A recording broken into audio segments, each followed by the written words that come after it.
Battlefield 2042 beta just wrapped and I'm a little bit torn on this one. I was really looking forward to this game, but after this, am I still looking forward to it? Let's have a little chat about this. Hey, I'm Sam with Busy Dad Gaming.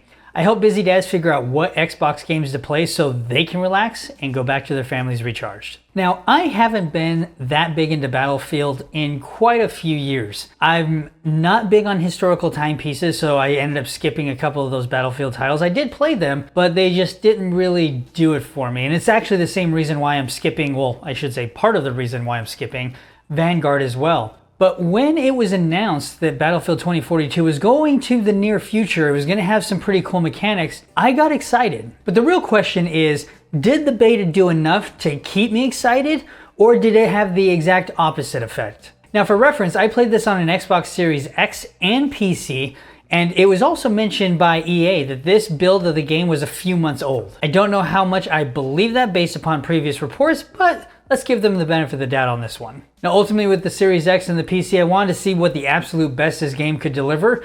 And sure, I got some of the worst too, surprisingly enough. So let's dive into the bad first, and then we'll go into the good, and then we'll see, is this actually worth your time or not? So first up on the bad side is the controller and the keyboard. I don't know how this keeps getting screwed up on games, but the last couple betas, this has actually been a thing. So one is I couldn't remap any of the buttons properly. I could change them, but nothing happened. And then the sticks, I couldn't change those at all of what they did. And when you go into the menu, you see all the different options. Nothing would show up on the right and I couldn't change anything. So I'm not sure if that was a bug or not, but I couldn't actually remap or change any of the layouts. I could just invert my controls. Now on the mouse and keyboard side of things, only PC is going to support. Xbox, from what I understand from DICE, is not going to support it anytime soon. So if you do enjoy mouse and keyboard on your Xbox, that's a no-go. You'll only be able to do that on PC. Now, another odd thing that I found with the keyboard and the controller is that the PC felt like it actually had some aim assist, and the controller had almost no aim assist. It was really weird. It's usually the opposite way. So maybe I'm just a weirdo and I'm just not seeing those things very well, but for me personally, it was just odd. And lastly, when it comes to the controller and the mouse and keyboard, sometimes I couldn't actually use the buttons. So for example, sometimes I wouldn't be able to shoot or reload or use equipment or various other things. Sometimes I couldn't even melee, or sometimes I could just fast melee. I don't know what happened there. Either way, it happened enough times that I could actually remember it. And so this has been a continuing issue across multiple games now, where the controller inputs or the mouse and keyboard inputs isn't working properly. So you'll shoot your gun, nothing happens. You shouldn't have that happening in a beta. Now, the next bad thing is actually something that was on both the good and the bad, and that is graphics. Graphically, the Xbox was a hot mess. I did not have a lot of fun on the Series X. I didn't even bother going to the Series S because I was getting irritated on the Series X. You had green areas of the screen, so like the actual sky, it was just green. No idea why. Or the whole left side of my screen ended up turning green. Again, no idea why. Pop-in was atrocious everywhere. You would literally be able to just walk up to a hill that was maybe 10 feet in front of you, and then stuff would start populating in the area. It was just not good. You also had flickering. I'm not even sure how this was even possible on this case, where the whole screen would just be flickering, or only part of the screen would be flickering, or that green part of the sky that you saw would be flickering. It was super distracting. I don't know why this even made it into this particular build, but be that as it may, it was in this build. Did not enjoy that piece of it. Now on PC, performance was at least better. I didn't get a ton of flickering. I didn't get a lot of graphical bugs on the PC, so I'm just going to guess that the PC version was a bit more optimized for this particular build. PC also, frame rates were also more stable. And when things got chaotic, that's when you start to see some frame dips. But that was on the PC. The Xbox, I had frame stuttering all over the place. There was lag. I don't know if it was server side lag or my input lag. It could have been both. But the Xbox version, just nope, did not enjoy that experience at all. PC was at least tolerable. Next up is the storm under the bad section. And the storm itself only happened maybe 25% of the time. You had the dynamic weather effects, and that was across my entire playtime. Now, it was really cool initially, but my problem is I don't see the value of it over time. And what I mean by that is it doesn't engage the environment enough to truly make an impact in the game that's being played. So for example, let's say you have the storm hit and it's right dead center in the map. Cool. If you're inside, doesn't affect you. If you're on top of the building, it may affect you depending on how close it gets. If it goes right over the building, then it's actually going to push everybody off, and then you may have to go and retake that particular thing. That is cool. But that didn't happen that often. In most cases that I actually had the storm going through, it was clear off in freaking middle of nowhere. It didn't have an impact other than potentially making some snipers move off of their grassy knolls. Next up on the bad list is the audio. This was all over the place, and I really hope it can get at least to a semblance of release capability here. The audio itself was just a mess overall. It was not in a position where I personally feel that they can fix that in the time that they have. So sometimes various events didn't have sounds, like you would literally be in the middle of a gunfight and there'd be no sounds, nothing. I was like, okay, cool, no feedback. I have no clue what the hell's going on. You also had issues where footsteps, sometimes they would happen, sometimes they wouldn't. Sometimes they were at like not World War, but at Modern Warfare 2019 levels, like they were ridiculously loud. And other times, non-existent, nowhere to be found. So the soundscape within Battlefield is kind of broken, and it definitely needs to be fixed. There are things around like the ambiance and the overall scale and just how the soundscape should be integrated within the game. A lot of that is missing. So hopefully they get that to a releasable state by the time this game comes out, but I don't have my hopes up on that particular point. Next up on the bad is the animations. They were interesting to say the least. The most readily apparent for me was when you'd go ahead and you'd start to do a grenade, you'd release the button, and then the hand would just magically go out. And sometimes you wouldn't even have it fully released yet, and the grenade would just go out. There would be no hand, there would be no arm, the grenade would just be thrown from your body. And then when you go and throw the second grenade, then you could actually see the arm. So that was kind of jarring. I couldn't actually time my grenades in any way, shape, or form. The other thing is T-poses. That was actually kind of funny. Saw that a couple times. You also saw frozen characters in the areas that they died. So if they died in a vehicle, they would just be sitting there in midair. That was kind of interesting. Parachutes, frozen, clipping, you know, that was just horrendous. Turrets, you would go ahead and put a turret down. Nothing would actually show being put down, but it was actually there. And then sometimes you'd go and put down a second turret and that other one would finally appear, and then the one that you put down wouldn't exist. So yeah, animations definitely need to be fixed. Next up on the bad, and I don't know if this was just a beta thing or if this is going to be in the full retail release, but the overall progress that you're making towards whatever. So for example, I had no idea, other than my level, what I was actually progressing towards. So as I was going through, I ended up unlocking a assault rifle, for example. Had no clue it was actually coming up. That definitely needs to be fixed. I had literally no idea outside of my level what I was actually leveling up. So if I hit level 15, yay! What other benefits did I actually get from that? No clue. Zero idea. I couldn't tell what I was actually progressing towards in my overall levels. And from a gun perspective, I didn't know what I was leveling up. I didn't understand, or I couldn't find what the actual progression system would actually look like in this game. So that was kind of jarring. So overall, this is definitely something that can be communicated better, either via the UI or some kind of pop-up or some kind of sound, which, you know, going back to the sound issue, regardless, progression needs to be communicated better to the player to understand what we're actually getting and what we're driving towards. Next up on the bad list is specialists. And I've heard a lot of good and bad in this particular case, so I'll give my 2 cents here. I partially agree with some of the sentiment between the class system that it did exist and the specialist system that exists here in Battlefield 2042 feeling more COD-like, which both have their merits. In this particular bad section, sometimes your specialist abilities wouldn't actually work. And going back to my previous point with the turret, sometimes you put the turret down and it didn't look like it was actually down. You'd put a second turret down after your cooldown stopped, and that other one would magically exist, and then this other one wouldn't. So it's just kind of weird when your specialist abilities aren't actually working in the way that they were intended. And when it comes to these specialists, my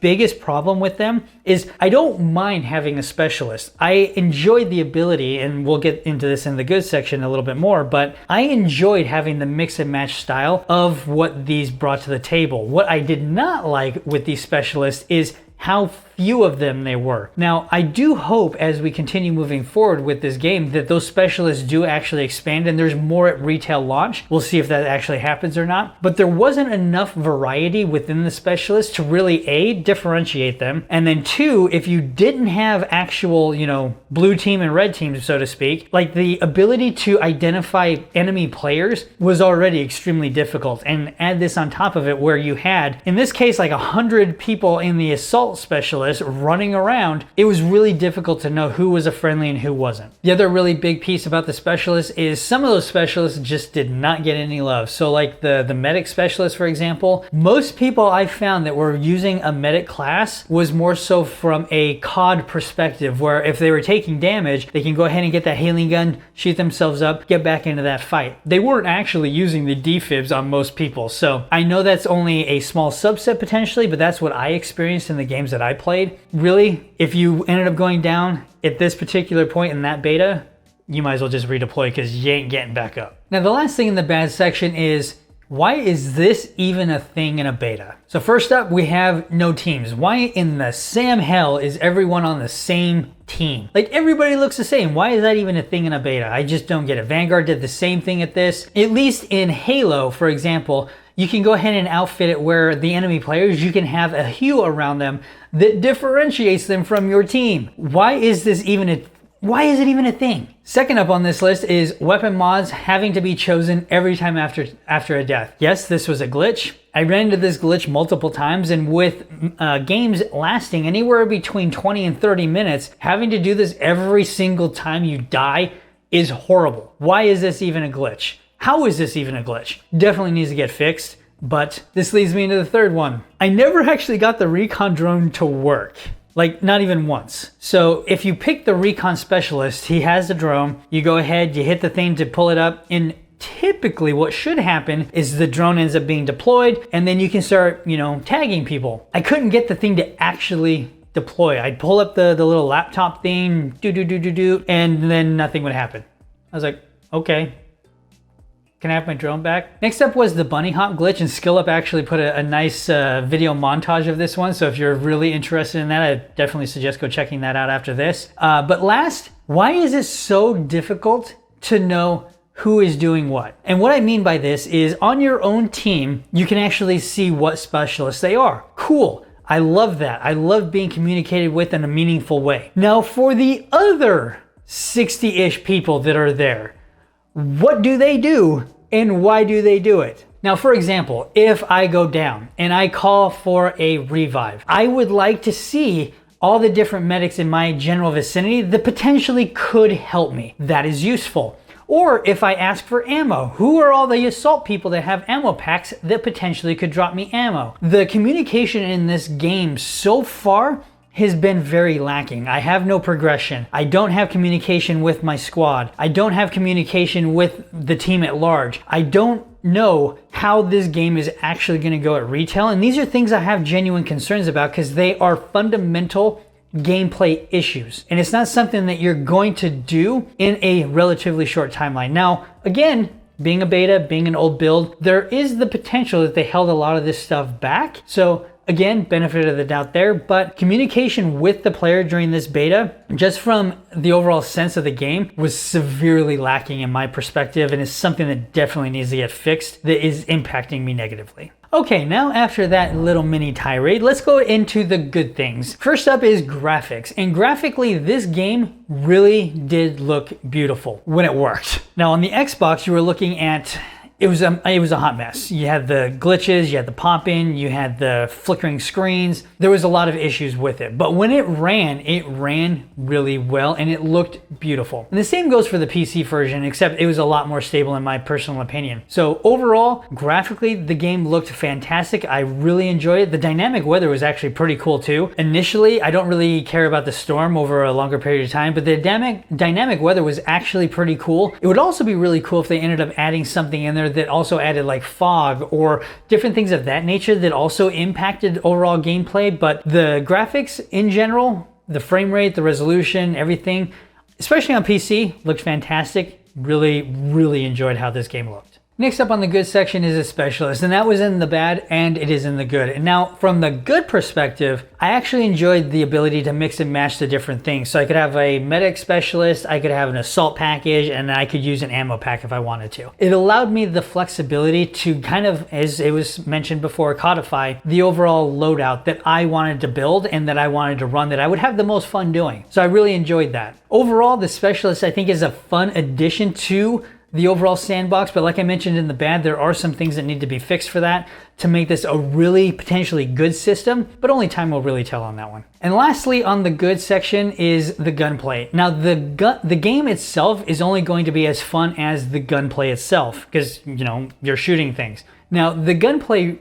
really, I'm really happy to say, for the most part, was a lot of fun. There's definitely work to be done here. It has a more COD feeling in the terms of how the movement feels, how the gunplay feels. It does have a higher TTK in there, or time to kill. And overall, movement is a little faster paced. It allows you to get around a little bit quicker. Your gunplay, you know, you're engaging in different distances, which will determine how you actually play. Sometimes you may end up getting shot in the back. You need to sprint and, you know, slide and then go down to the ground, reload, heal, get back up. There's more nuances to it, which I really enjoyed. Old Battlefields, I wasn't the biggest fan of just the overall movement. It felt like you were kind of running through molasses, if I could pick an analogy. It just wasn't a ton of fun. But this, I really did enjoy. It felt like the best mirroring of COD and Battlefield into a single movement and gunplay system that I really did enjoy. Now, since the Battlefield beta, you had the announcement of Hazard Zone, which is kind of like an Escape to Tarkov kind of thing. Now, it's essentially your 4-man team is against a whole bunch of other teams, and you know, you just outlast all those other teams. I don't know how well this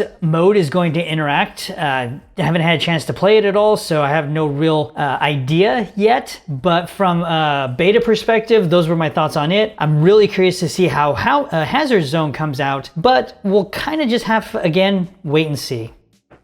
Okay, she put herself back to sleep. Sleep training.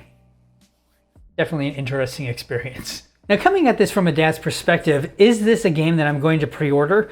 Or am I still excited about it? Unfortunately, not going to pre-order it, and I'm actually less excited about it. I'm pretty torn on the game overall. I was really looking forward to it. I was really excited about it, but after this beta, I have my reservations. Now, there have been leaked rumors of troubled development, issues, management. We'll see if those are actually founded or not. It's just purely conjecture at this point, but overall, the beta itself, and based upon its own merits, it was just okay. I got bored after a couple games, and then I'd go and move on and do something else. Every single time. So this is really telling me that I'm not going to recommend this game, not at least at this point in time, and I'm going to take a wait and see how this game actually releases, see what they do with it. And to summarize, I wouldn't buy this game yet, but let's see what happens. If you found value in today's video, make sure to hit that like button. And if you're still unsure of what console to go with, make sure to check out my coverage on the Series S and X and see which console is going to be right for you.